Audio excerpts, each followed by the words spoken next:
I feel like I get to share something from a lost archive. Not really lost, it's just from last night. I get to play one last bit of Rachel's interview with Mary Trump yesterday that you haven't seen yet. One of the many fascinating episodes in Mary Trump's book is a conversation she recounts with her Aunt Marianne.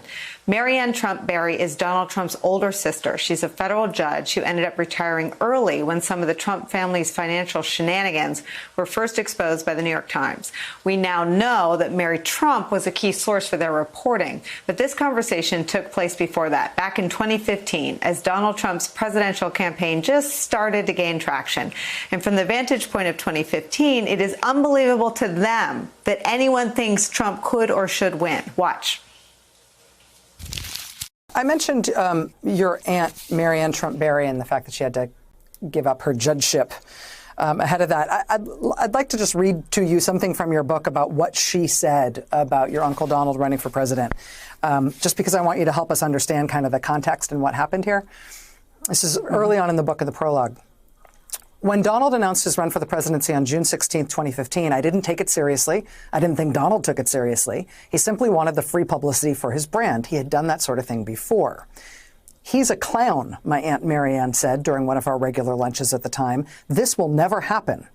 I agreed. We talked about how his reputation as a faded reality star and failed businessman would doom his run. Does anybody even believe the BS that he's a self-made man? What has he even accomplished on his own? I asked. Well, Marianne said, as dry as the Sahara, quote, he has had 5 bankruptcies.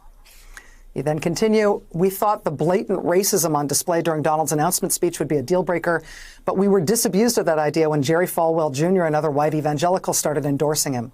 Marianne, a devout Catholic since her conversion 5 decades earlier, was incensed. What the F is wrong with them, she said. The only time Donald went to church was when the cameras were there. It's mind-boggling. He has no principles. None. So that conversation between you and your aunt, this is in 2015. This is at the time that he's running.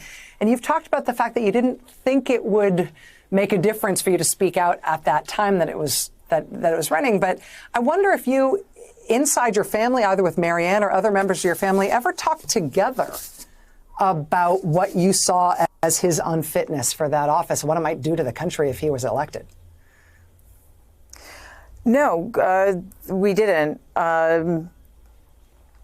But I think we all, or those of us who shared those opinions, were at a distinct disadvantage because as members of the family and as lifelong New Yorkers, we had a completely different perspective on Donald and his perceived success than people outside of the family and outside of New York did, which I was not aware that outside of New York, he had a completely different, although baseless, reputation.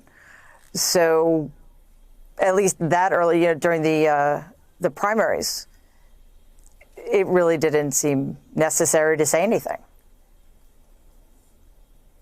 Just because it seemed so far-fetched that it would ever go anywhere. That's remarkable. So far-fetched, so clear that he was nothing he had ever claimed to be. But again, that's from inside the family and inside of the city that knew him well, not how it played in the rest of the country.